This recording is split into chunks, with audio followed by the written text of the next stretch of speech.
Welcome to F101 with Friends, your pit stop for all things Formula One. Whether you're here for the stats, the memes, or just figuring out what a chicane is, we've got you covered. Buckle up, because the fun starts right now.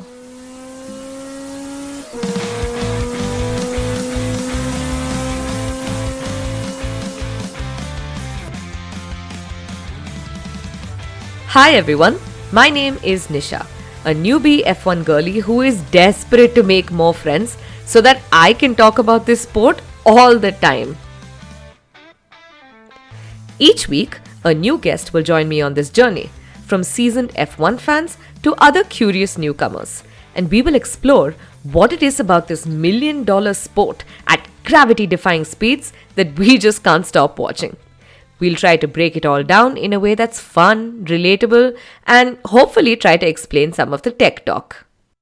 You may have noticed that the episode is coming out a bit late. Wasn't it every Wednesday? Well, yes. But if I wanted the details to stay fresh in your mind before a race, and I have to include as much info as I can, it's time for Fridays with F101 with Friends. Remember to set your calendars accordingly. This weekend, we are gearing up for the Canadian GP in Montreal. And to talk about this, we have a very dear friend and someone who I used to go podcasting with a very long time back. So welcome back, Misconduct's favorite, Ragavi. Oh my God, it's me. I know. It's me. Oh, we need to just really tone down the giggling for this because it's infinitely more serious than our true crime podcast. No. So Okay. But I think the listeners would definitely be curious. What is a true crime podcaster doing over here? What got you into F1? Oh God, I was hoping you wouldn't ask this because the answer is obviously Nisha. Yay! In fact, the answer should be my husband, who is really into cars.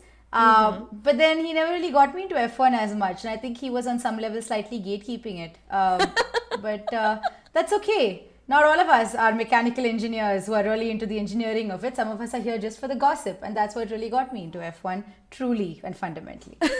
By the way, in case you're wondering who her partner is, it's Sanjay. And we had him a couple of episodes back for Bahrain. So if you want to go listen to the mechanical engineer talk about the technical stuff of F1 and not the gossip, please go listen to that episode. But I'm so glad you're here, Ragavi, because we need all kinds of fans, you know? The super technical right. ones, like Sanjay, the ones who are just getting into it, and the ones who are here just for the drama, like you. That's true. In fact, I may not be allowed to say this because it's part of his operation to like get really into like getting the information necessary for your podcast. But he spent quite a bit of time just looking up tires. Like a lot, he was very stressed about the tires part of the whole thing. And when mine came around, I was just like, gophers and squirrels. That's also fun. So that's my contribution to the mechanical part of all of this. I love that. But because you know, you like drama, and we all love drama in the F1 world. So if you were at a dinner party with some of the F1 drivers' names that you have heard, what would you like to say to them? What would you like to ask them? So one thing I've realized that these guys are clearly friends outside of everything. So I wouldn't so much ask them as I would insist on being invited to one of their more private parties. Nice. And it's not a question of, I'm not really asking. I'll just turn up. I'll figure it out. If I've already invited them, I found a way to get to dinner with them, which is already a big deal. Because I just want to know behind all the competition, it's so evident that these guys are just buddies, right? Like it's a very niche space. They're all right on top of their game. And it's like the equivalent of going to the Olympic Village. They're all either best friends or hitting on each other, right? Nobody cares if it's like Russia and the US there. They are all friends at that point, right? So yeah, I just want to know what that situation would be like. In fact, I'm very happy to just be a fly on the wall in that sort of situation. And I will sign an NDA maybe, most likely. But if I don't, I'll come tell you first thing, Nisha. Oh my God, yes, please. Again, see, it's only, I am just here for the drama. And there is a lot of drama in the rich people world of F1. There really is. Yeah. And we'll get to that in some time. But there is a reason why I wanted to have you on this episode. It's because you spent a large chunk of your formative years in Canada referring to Toronto as Toronto. Toronto, that's right. So that's why I wanted you here on this episode. This race is not in Toronto. It's not. But just to when I was there in 2015 was Hamilton's year that year. So yeah, and I remember I think there was a lot of speculation over whether Drake was going to be there because Drake was still a thing in 2015. Oh, yeah. Now not as much. Look it up, guys. Google it for very different reasons. But yeah, it's funny that you say that because Drake has just been announced as a sponsor for Red Bull. His OVO of course brand. he has. It's just we just reward them. We really do. Don't we? That's not part of this. That's a different discussion entirely. We can do that somewhere else. It's fine. But let's head on over to Montreal, where the Grand Prix is fast and feisty. The current circuit is named after their local legend, Gilles Villeneuve, and has a good mix of narrow corners, long straights, and a wonderful hairpin. Plus, it's all set on this little man-made island in the middle of the St. Lawrence River. It's also the home GP for Lance Stroll of Aston Martin, who is coming back on the track most likely, even though he suffered from some complications because of this wrist injury that he had in 2023. You know what's really sad? A lot of people were predicting for the longest time that he'll get axed like mid-season. Yeah. Which is so sad to hear. But, I mean... Yeah. It's clearly it shows on his face that he's not really interested. You know? Okay, sure. I mean, fine. So, I'm not denying that part. It's just sad nonetheless, right? I know. And yeah, we'll see how it goes. We have predictions also later, so we'll correct. Yes, we'll get to that. Also, to add to what he said, I have again no real historical information, but there are some furry critters that we will probably spot in this particular race, but we'll get to that a little bit later. Some quick facts about this race. The first Canadian GP was held in 1961, but the first F1 race was 1967. We only came to the Gilles Villeneuve circuit in 1978. Before that, the races alternated between Ontario and Quebec, till it finally settled in with Montreal. Drivers will do 70 laps around this 4.361 kilometer circuit, which has 14 corners and 3 DRS zones, so expect a lot of overtaking. The current lap record is 1:13.078, which is held by Valtteri Bottas in 2019. Maybe something for the McLarens to challenge. So one of the most iconic pieces of this circuit comes right at the end of this lap, which is the Wall of Champions. But it's not as nice as it sounds.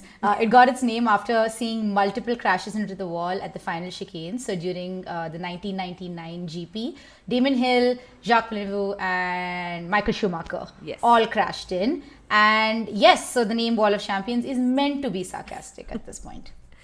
The island itself in Notre Dame is an artificial island that was built as part of an expo that was held to celebrate Canada's centennial in 1967. It then became the home for the 1976 Summer Olympics. And then in 2 years' time, it became the site for a permanent track. And it ended up being a good way to pay off the insane debt that Montreal inherited after the Olympics. Yeah, that's right. There is no Olympics which ends in any net positive, as far as I know. So now the first race was in 1978 and kicked off with a dream moment. The Canadian driver Gilles Villeneuve won his very first F1 race right at home in Montreal. Sadly, he passed away just a few years later in 1982. And the same year, the track was renamed in his honor, and that's how we got the circuit. So, Ragavi, you've seen photos of this track, right? Like, what does the track look like to you? Like, what object does it remind you of? So, okay, I already know what the object is because it's kind of been drilled into my head by various other sources. And it is quite stereotypical, but it's kind of like the head of a Canadian goose, right? Where turn 10 is basically the beak. You can't see me right now because this is not a video podcast, but I'm really gesturing how the bird would look. And like my fingers are making that little beak thing. So yeah, that's what I would think. Yeah, that makes sense. So you start from turn 1 around its neck, you flow up over its head, down at turn 8 and 9 where its eyes are, sharp hairpin at the beak that you were gesturing at, or turn 10. and then ride all the way back around its face. Yeah, so it's like a bird that's about to strike. So quite literally a chubby, angry Canadian goose. And honestly, that fits perfectly for this track. It's ready to hiss like an agent of chaos that the Canadian goose usually is. That is true. I've been chased by a Canadian goose, by the way, just because I walked several meters away from one of its chicks, I guess. I don't know. But also it looks a little bit like, I don't know, like a flamboyant cuttlefish. Like it looks kind of shiny and innocuous, but it's probably poisonous. I don't know. So maybe let's stick with the goose thing because all the references most people use on the track make sense if you think about it as a bird. Also, it's Canadian goose, not Canadian cuttlefish. Look, the ocean is a vast place. Okay? I don't know. But let's do a sector breakdown, right? Sector 1, we start at the base of the goose's neck, and it doesn't take long before the action kicks in just 160 meters. The first two corners, known as the Senna S, are a tight right-left combo that immediately test your braking and balance. It's named after the legendary Ayrton Senna, and much like the man himself, it's intense from the very first moment. Drivers dive from 6th gear into 2nd, and any early overtake attempt can go either very right or very, very wrong. From there, the cars slither into turns 3, 4, and 5, often called the S's. It's a set of fast-flowing bends that reward rhythm. It's not especially technical, but it's bumpy and unforgiving if you take too much of the curb. So scuffing it is very easy on this section of the track. Yep, so now we get to sector 2. So we are kind of crossing the top of the goose's head, and this is where things get sharper and twitchier. So turns 6 and 7 are a medium speed left-right chicane that feel deceptively simple, but they can really throw off your balance if you misjudge your entry speed. If you get it wrong, your entire run into the first DRS zone can end up suffering. Next, you pass under the Point de la Concorde. Yes, this is a bridge moment and we love that. And then you kind of go straight into turns 8 and 9, which are the eyes of the goose. Again, I'm gesturing. Beak, yes. And there is an eye somewhere. So turn 8 is kind of a fast kink, but turn 9 bites back really hard, which is a quick right-hander that's narrow, slightly brined, and super easy to mess up under pressure. If you clip the curbs just perfectly, you can keep hold of your minimum speed nicely. Sector 3. And now we hit the business end of the goose, the beak. Turn 10, known as Lepingle, is the sharpest hairpin on the calendar. It's a dramatic drop in speed from over 250 kilometers per hour down to about 60. And it's the prime overtaking spot. But don't get too excited. Exit traction is everything here, and it's easy to spin your tires if you're greedy on the throttle. Once you're out of the beak, it's full send down the casino straight, the longest stretch of the lap, and it's named for this glitzy Montreal casino that's nearby. You're flat out, DRS wide open, charging into the final test. Turn 13 and 14, the last chicane. Fast in, faster out, unless the Wall of Champions has other plans. The goose strikes here, and it does not play favorites. Finally, if you miss the previous DRS zone, you have another chance down the start-finish straight. So if you just overtook someone, you better make sure to get more than a second ahead of them. Otherwise, they're just going to use their DRS to get you right back. Oh man, I'm really going to enjoy all the sensory laps they're going to slap on this edit after the recording. It's going to be so slick. Yeah, so about that. Now, any listener who has been following for a while remembers that I used to do the sensory laps, and while those were really fun, it's a lot of work to edit. And because of all the travel that I've been doing the past few months and going forward, I haven't really been able to do that. It's not goodbye on that yet, so maybe season 2, okay? You'll have to keep listening to find out. Yeah, that's fair. I don't know anything about podcasting. I am a noob, so you're the boss here. But instead, what I will do is ask Ragavi, what are your podium predictions for the Canadian Grand Prix? Great. So I have a grand total of a year-ish, a season and a half maybe of experience in this. Nice. So I'm going to bring a lot of historical experience to these predictions. Okay, so really I'm not very good at the predictions and I often end up with a bum in my face. I usually go with who looks the cutest at that moment on the track, right? So also because I'm a newbie, I'm not putting major money on my predictions. I'm just letting you know I'm not a betting person. So purely from this year's performance, I guess either Oscar Piastri or Lando Norris will probably make it up there. Whether you, Nisha, like it or not. Hey, I like Okay? Oscar. Okay, I mean the latter then. I don't know. It's just so much complaining when it involves Lando. I don't know. So, but the thing is, all of the major betting apps, which I don't visit, they tell me that it'll be Verstappen as well. But again, I don't bet. Anyway, on a separate note, do you know how to get rid of marketing ads for betting platforms? I'm asking for a friend. Maybe try It's betting not on me. Verstappen. We'll see what happens.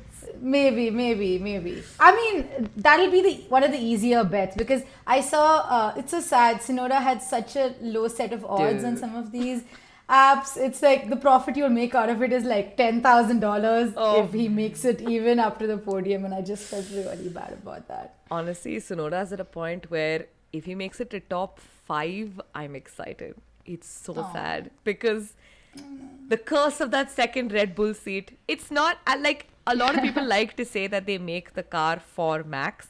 I don't think that's entirely the case. They just make a very specific car, and Max is an insanely talented driver who knows how to drive that car.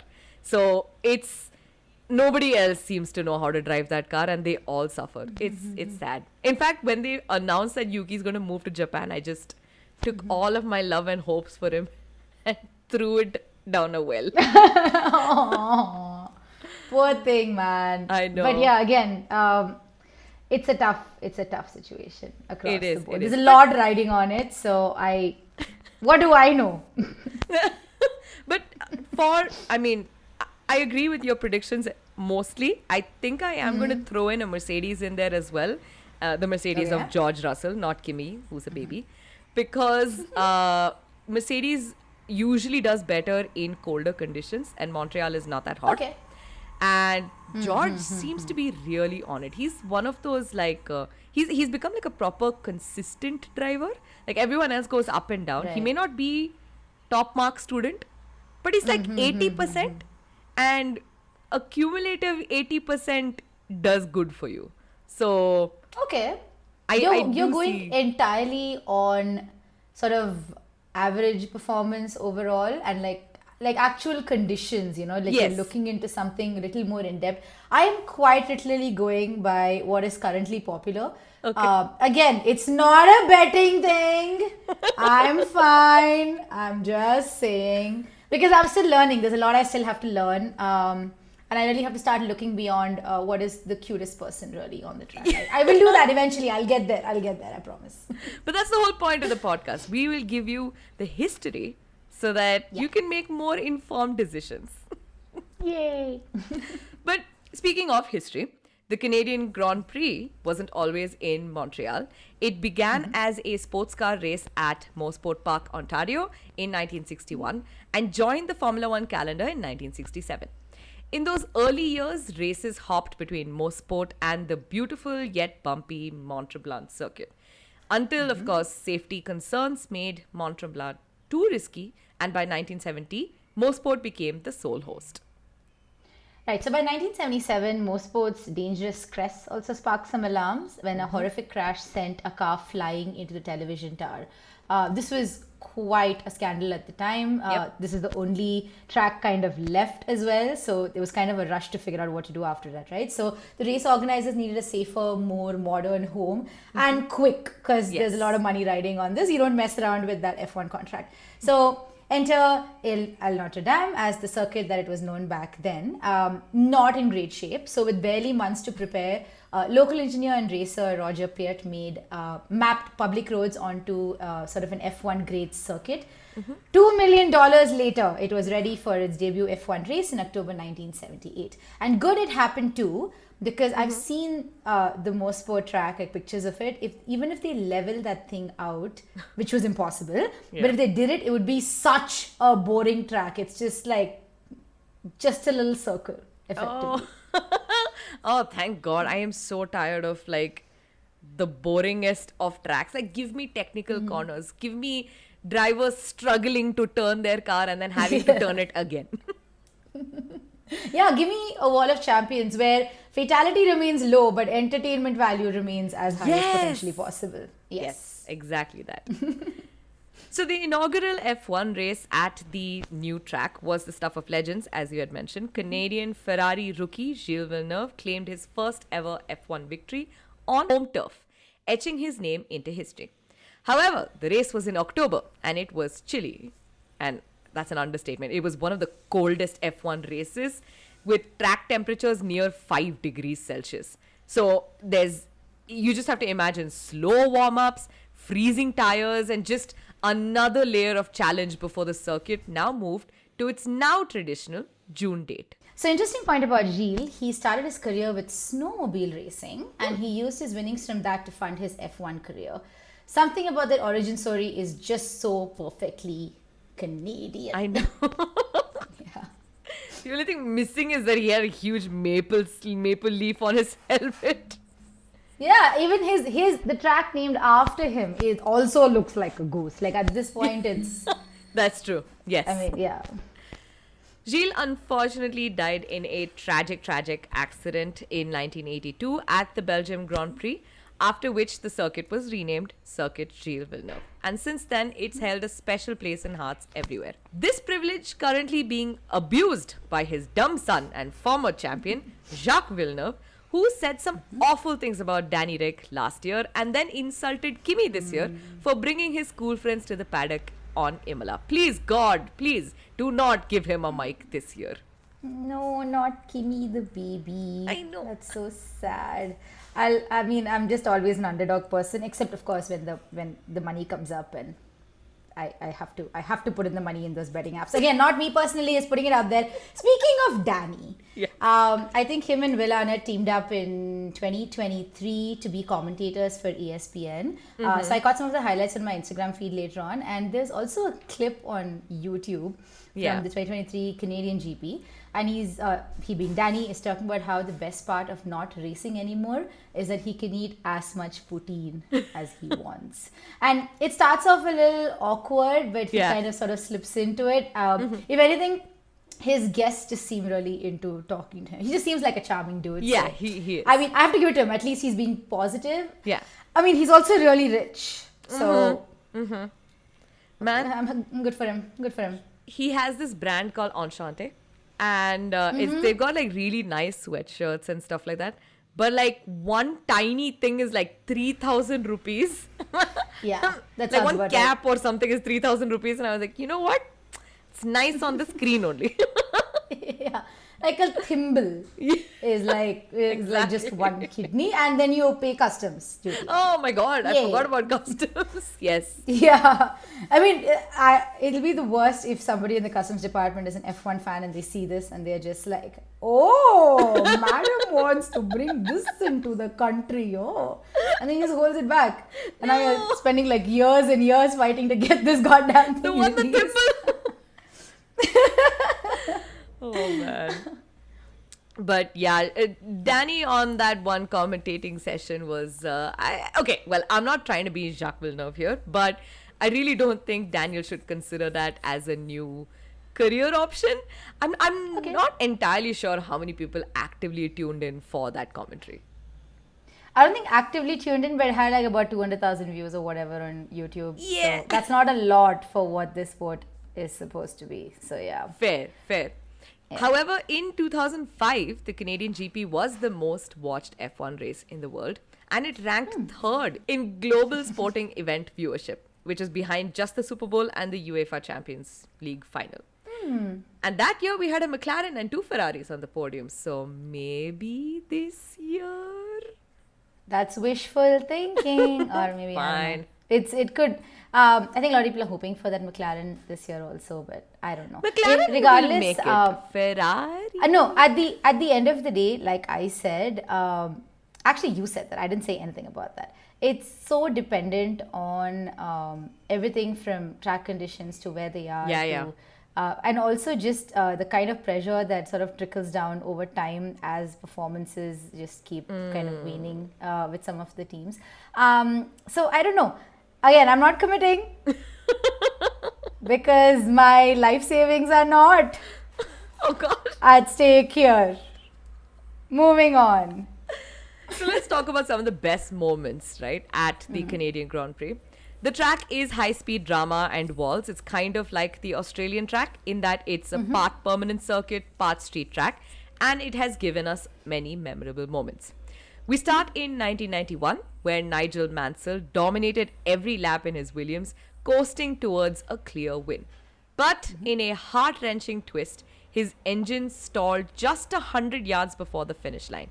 He limped over the line, classified 6th, and Nelson Piquet, who started 3rd and raced through the field, crossed 1st. So in 2007, we had track surface problems as well at turn 10, or the goose's beak. And she's gesturing again. Yes. Yeah, I mean, I'm sorry. I have to gesture because it's such a... Wow, F1 is such a physical sport, I guess. I don't know. At turn 10, or at the goose's beak, the asphalt started erupting under stress. So chunks broke away at turns 2 and 7 as well. Overnight resurfacing sort of became a scramble, and this stuff is expensive to do. It's not a quick fix. And despite the unstable, patchy surface and a general chaotic race, though, Lewis Hamilton drove like a man possessed, and he secured his first ever F1 victory. And also the thing is, this particular circuit is not used for any other race throughout the year. So it's just like pretty much untouched. So the first few practice sessions are usually a bit of a struggle for everyone. I get that. No, I've heard that it's at most used for just like practice sessions for cycling, which is not remotely the same. Like it's used as like a foot or cycle track, which is not remotely the same as testing it under any other strenuous circumstances. Like, sure, if they ran multiple moose down that, but I don't know. I've always wondered why moose racing is not a thing when camel racing is. I mean, they are also much bigger. And that's fair. Scarier. That's fair. There is, Anyway. Yes, anyway, in 2011, when the weather turned very cold and very wet, the race stretched to nearly 4 hours, becoming the longest in F1 history. Jenson Button in his McLaren started from the back, battled 6 pit stops, penalties, and multiple safety cars. Then, on the final lap, he overtook Sebastian Vettel to snatch victory. It was a masterclass in grit and timing. And in his first year of driving for Red Bull in 2014, Daniel Ricciardo, known for fearless racing, slipped past a faltering Mercedes late in the race to claim his first ever F1 win. So with just 3 laps remaining, he pulled off some aggressive moves and showed everyone who didn't take him seriously what it means to be the honey badger. I love that. I love that reference. He called it about himself, but it's so cute. I know, dude, this is very, very specific, but I was doing a crossword yesterday, and it said aggressive animal with a white and black head. And that is Daniel Ricciardo. Quite literally. I just typed in Daniel, but it was Badger. No. Anyway. Okay. Speaking of animals, in 2016, leading the race, Sebastian Vettel braked sharply at turn 1, not to defend his lead, but to avoid 2 suicidal seagulls that were sunbathing on the apex. He even gate crashed Lewis Hamilton's interview to make his case and explain why he lost that position. I think he even called them Nico and Lewis after Nico Rosberg. Wow. I haven't seen this interview before. I should check it out. I'll send it to you. Little so losery vibes, but whatever. But the thing is, Vettel isn't always the jokey, fun guy in these situations also. In 2019, he crossed the finish line first, but was slapped with a 5-second penalty earlier in the race. So he was forced off track probably by Lewis Hamilton while rejoining at turns 3-4. But the FIA argued that because Vettel cut the chicane, he got a penalty. Now that penalty handed the win to Hamilton, and even he felt quite bad about it. Fans were surprised to see him walk out of the cool-down room and remove the first place podium stand in front of Hamilton's car and put it in front of his. And then we have 2024. The drama started in qualifying when famous besties George Russell and Max Verstappen got the exact same time. A 1 minute, 12 seconds, 000 milliseconds. But since George got it first, he was the pole sitter. And after starting behind him, Max Verstappen stayed patient and then capitalized perfectly during the first safety car to jump into the lead. From there, it was classic Verstappen. Calm, clinical and commanding, sealing his 60th career win.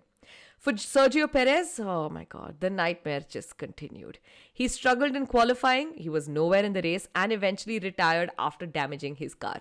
To make matters worse, Red Bull got slapped with a fine for sending him back out with a visibly broken wing. McLaren had pace, style and strategy. until they did not. So Lando Norris looked electric in the changing conditions, overtaking both Russell and Verstappen to lead early on. But when Logan Sargeant's crash on lap 24 brought out a safety car, McLaren hesitated to pit and it really cost them. Norris dropped from first to third. He clawed back to P2, but it felt like a win that slipped through their fingers.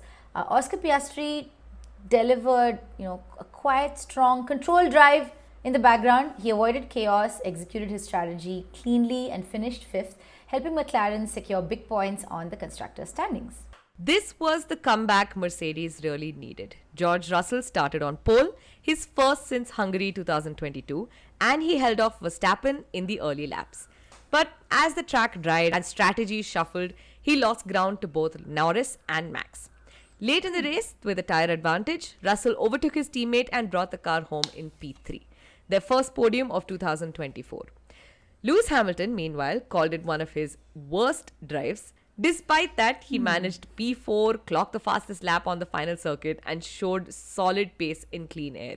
Wasn't vintage Lewis, but definitely a step forward for Mercedes. And can't even imagine what it's like for him now in Ferrari. Sure, but then this was just such a humble brag for this to be one of his worst drives, where he still managed P4 and he still went to every Met Gala since. He is fine.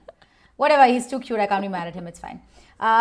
Meanwhile, on the red side of the pit lane, it was a total disaster. Charles Leclerc suffered an engine issue early on that left him over 20 kilometers per hour down on the straights, which is a lot. It's a lot. A desperate scramble to switch to slick tires in a damp track only made things worse. He eventually retired the car. Carlos Sainz looked more stable until he collided with Alex Albon late in the race, spinning out and forcing both to retire. So for a team with such high hopes, they left with Canada with 0 points, and that's probably got to hurt a lot. Moving on to the midfield teams, a low-key but successful day for the dark green team of Aston Martin. Both Fernando Alonso and Lance Stroll stayed clean, played the strategy game well, and capitalized on the chaos around them. Alonso finished P6, Stroll P7. A solid double points haul on home soil for the Canadian driver. Wasn't flashy, but it's effective. Yeah, like we discussed earlier, right? It's reliable. It's consistent. Yes. And I would rather be consistent. I would rather be, but if you spoke to my therapist, she would laugh at that in the face. Consistency is truly what Ragavi lacks. Anyway, Daniel Ricciardo did give fans something to cheer about at that race. After qualifying at P5, he picked up a 5-second penalty for a jump start, but still managed to finish P8, securing his first points of the season. A badly needed confidence boost for the sweet little honey badger. Not little, but sweet. Yuki Tsunoda, however, spun late in the race and finished outside the points. A disappointing end to what could have been a much, much stronger day for RB. It truly hurts, doesn't it? Like, it really does. Like deep inside somewhere, you're just like, oh, put you in my pocket and Joe.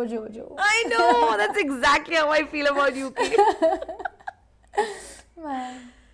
Against all odds, Alpine landed both cars in the points. Pierre Gasly took P9 and Esteban Ocon, after some tension over team orders, finished P10. For a team that's been struggling all season, this was a mini victory.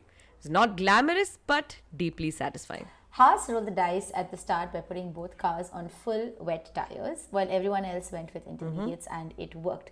I don't understand the mechanics of any of this, but when it does work, and I find out later, it's very, very interesting. Like, hindsight is obviously like, it's so much more fun that way. Of course. Yeah, and Magnussen surged up to 4th and Hülkenberg into 7th, but that early magic fizzled out fast, unfortunately. A slow pit stop dropped them back, and as the track dried, strategy missteps and timing ended up costing them dearly. Despite their best efforts, they finished just outside the points in 11th and 12th. It was a bold start, but another Sunday of what could have been. Sauber's weekend was tough from the start. Both drivers had to start from the pit lane after rear wing changes under Parc Fermé. Valtteri Bottas made some progress and finished 13th, while Zhou Guanyu struggled more with the grip and tyre transitions, ending up in 15th. No major drama, but no points either. But it still wasn't as bad as Williams. Logan Sargeant brought out the first safety car with a crash at turn 4 while Alex Albon was running inside the top 10 before being taken out by Sands. That team was really racking up the crash bills.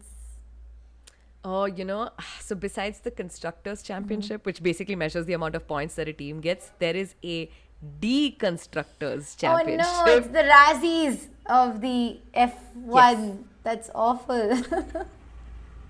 It is. And Williams were one of the highest. Actually, they were the highest last year. Both Alex and Logan had cost, I think, $17 million worth of damage. Oh, wow. I know. Meanwhile, my i10 has a cute little depression in it that insurance refuses to pay for. Oh, no. And I'm sure that'll just buff out, right? I'm sure it'll just buff out. Yes, sure. Won't have any changes to the aerodynamic quality of your i10. Yes, my shape like a bullet, stings like a bee i10. That's the one. Stings. That's my, because the most aerodynamic thing is a bumblebee with fat. I know. Yeah, they're so cute and big. But let's talk about what to expect this weekend, because Montreal doesn't just give us chaos, it builds the stage for it. First up, tires. Pirelli is bringing its softest possible combination, which means high grip but also high degradation. These are the same tires that we saw back in Monaco and Australia, and they tend to suit tracks that aren't too abrasive. That said, Circuit Gilles Villeneuve has a unique layout. It's technically a street circuit, but one that runs on smoother surfaces with less natural grip than a full-time racing venue. Okay. And with lots of stop-start zones and aggressive curbs, tire wear can spike quickly if the drivers don't manage their inputs. Most teams are preparing for a one-stop strategy, but if the safety car makes an appearance, which, let's be honest, it probably will, we could see some shift towards a two-stopper. Now, the big wild card, weather. Welcome to Quebec in June, where you can go from sunny skies to flash storms in a matter of minutes. The forecast for race week is a mixed bag.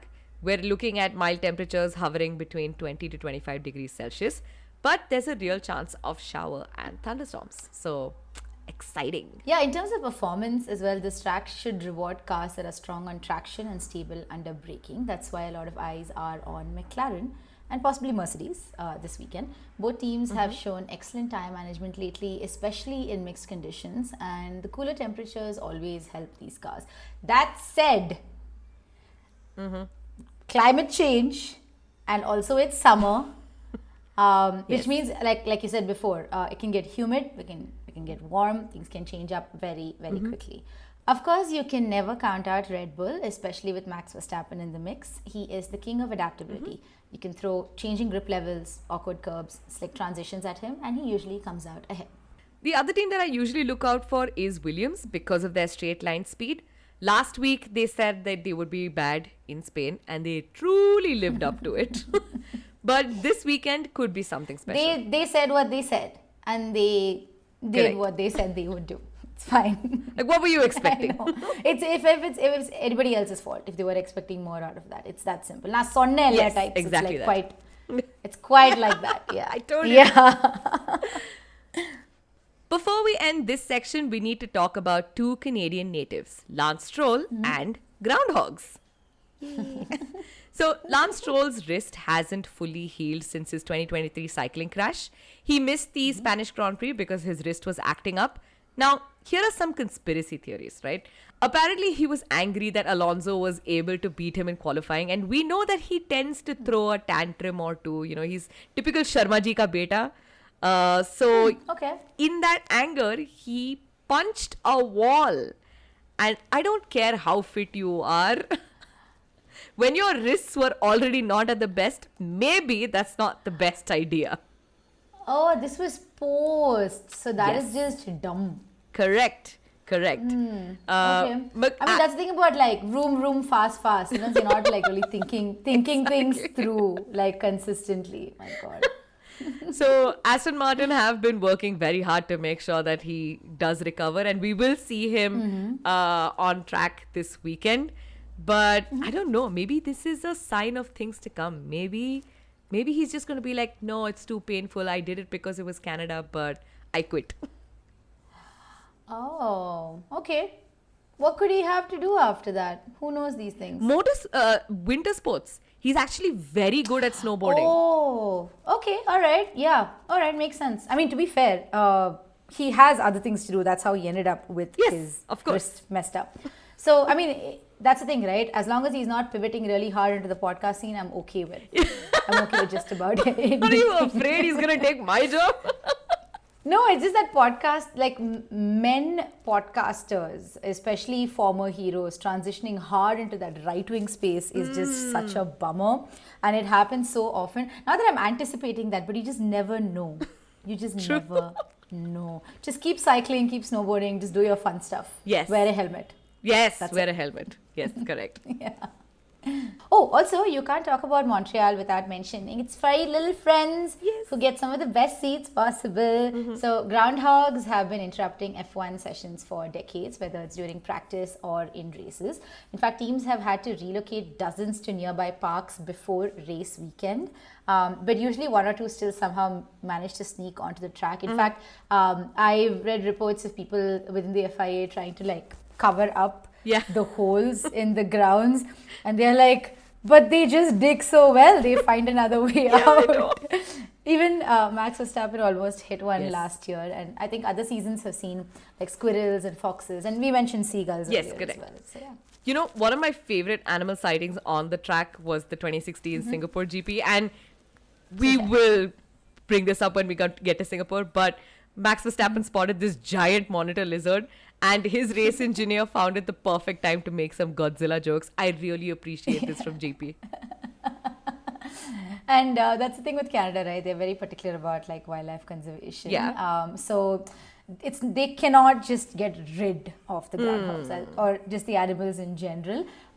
In fact, I would classify some of them straight up as pests, but that's not how Canada feels about it. You're thinking specifically of the goose, right?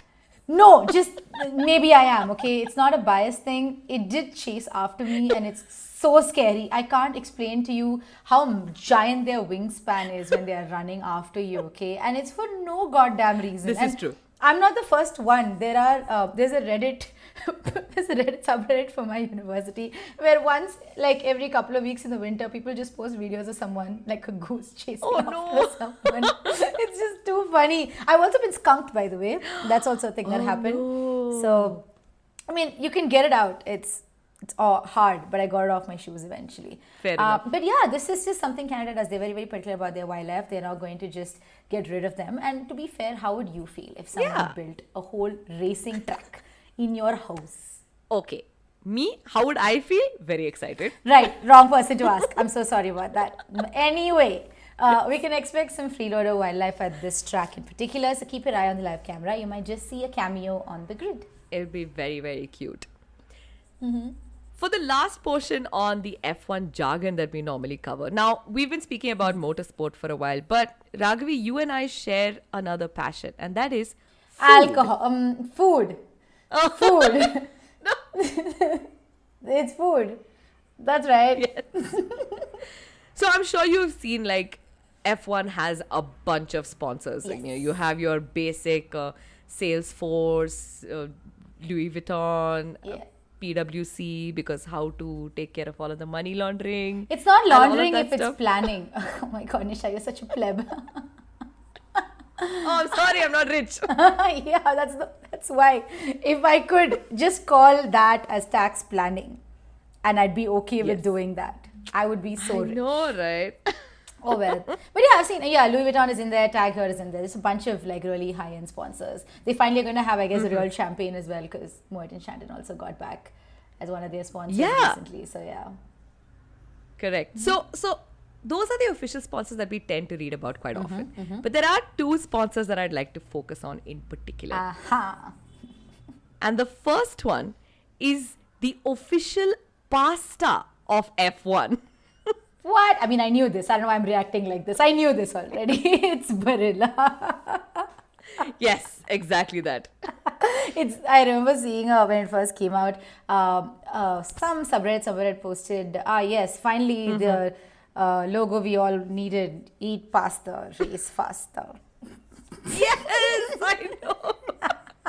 There was also this whole like campaign, the social media campaign that they did were asking people, which one do you think is the most aerodynamic pasta shape? Oh, And everyone is like, it's penne. Which one is it? How could it be penne? There's a hole in the middle.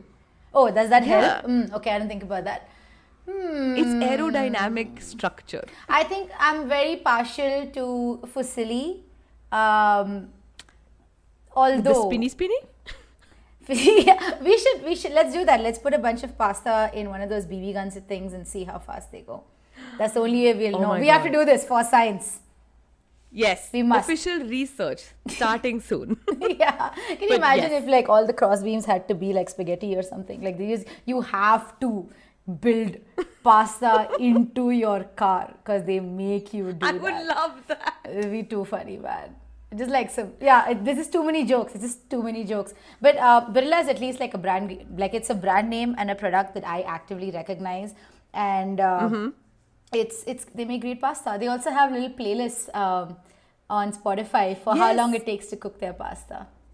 Yeah. It also makes sense for Barilla to be part of this because Barilla was a former F1 driver. What? This I didn't know about. I know. He left F1, started this pasta company, became so rich, and now he's able to partner with the sport that he loved, which was awesome. Good for him. At least it's not some crypto stuff. Not that there isn't crypto stuff there. Yeah, there is. I said what I said. A lot of teams. I guess all that's missing is like the official cereal for F1 or the official drink for F1 or... Well, there is an official drink cereal for or F1. Drink? Okay, yeah, go on. Cereal would have been fun. But no, it is the official drink because PepsiCo recently announced that they're partnering with F1. So there's an official snack, which is Doritos. Sure. And they have the official drink, which is Sting Energy, right? And they also had a very interesting social media campaign. Okay. And initially, I started seeing random videos. So there's this one sound engineer / DJ who was listening to like F1 cars moving at very high speed. And he was like, can you guys hear it? Can you hear it? And everyone's like, what are you talking about? And then he zoomed into the sound of an F1 car passing by. Okay. And it sounded like Sting. And that was the campaign. And then they got like a bunch of like F1 people, including Jensen Button, to talk about like, oh wait, is that real? Like now I can't unhear it. And it became like this whole thing of F1 cars make the name of our sound like the name of our product. Place it, but maybe I'll go back and listen to it. Listen for it. Yeah, this was the thing that like every influencer had the same reaction, which was like, what? No, it isn't. Oh, and then you listen so it's not just me. Okay, that was going a little crazy. No, but it's okay, not. Okay, fine. Yeah. You listen to a car passing by and it sounds like... What do you hear? Oh, okay. So then, is this what they get to spray at the podium? No? No. Okay, fine. No. That'd be really sticky, I must say. Yes. That'd be really nasty. It is. I mean, champagne itself is still pretty sticky. And imagine after a race, you've been sweating already and then you get onto the podium and then you're sprayed in sticky champagne. It's awful. Like I've seen a lot of videos of Lando Norris complaining about it because he has curly hair and it's difficult to maintain curly hair, right? Every single time he's like, my hair. Oh God. That's just, correct. It's so weird that there are so many individual, if the money is coming in, they will make a name for it. Like that's just kind of how it works. Like all we're missing at this point is, okay, you already mentioned Doritos, but then if we really have to, cater to a very particular group of people, I would say even bring in Girl Scout cookies. Maybe that's a great sponsorship to have. Ooh. I would really enjoy that. I also really enjoy Marie biscuits, but dipped in tea specifically. So that particular combination, it's not just Swiggy selling it to me on a rainy day. It's correct. Everywhere. And it's the official chai of F1. It's not surprising because at the end of the day, it's so commercialized and a lot of it is just advertising. But yeah, I think PepsiCo also owns Doritos, so it kind of makes sense that they would kind of Yeah, do that's that. what. All three come. So Sting, Gatorade, and Doritos comes under Pepsi. Then there you go. Correct. That makes a lot of sense. It's just, yep, that's about All it. that moolah. That's why they need PwC. It's fine. See, it feels ridiculous because we are still in that point in capitalism where we haven't completely tipped over. But the moment we do, the Right. moment we reach post-capitalism, this will just be so normal that I'll be like, cool, I will now go buy 5 packets of Doritos just to support F1. I don't know. F1. Yeah. Exactly. That's kind of how and it is. when you're sitting in India, like I feel like that's the only F1 merch that you can buy at this With point. Doritos, ma'am, I'm not rich enough for Doritos. I don't know what you're talking about. I can't even get that dent out of my eye-10. Let's please take it. Let's just relax for a second. Also, I'm a Mountain Dew person. Oh. Okay. What? Okay. Yeah, I was just like Fantastic. flicking my hair right now, but you couldn't see that part. Oh well. But that is a wrap on the Canadian Grand Prix. We need to discuss one last thing, which is what is your boldest prediction for the 2025 season? So again, like I mentioned, all my extensive 1.5 quarter-ish whatever season of F1 so far, I predict that. Okay, I actually already predicted that someone will get fired mid-season. I hope that doesn't happen, but it may happen within the next 4 to 4 races or so. It's very, very likely. Okay. I mean, actually, it's not very likely necessarily. It's just something that I feel at a gut level that could happen considering performances so far. I'm also anticipating a race ban, but not for the reasons that you think. I think it's because Okay. someone's going to crack on camera and probably like swear and get that ban.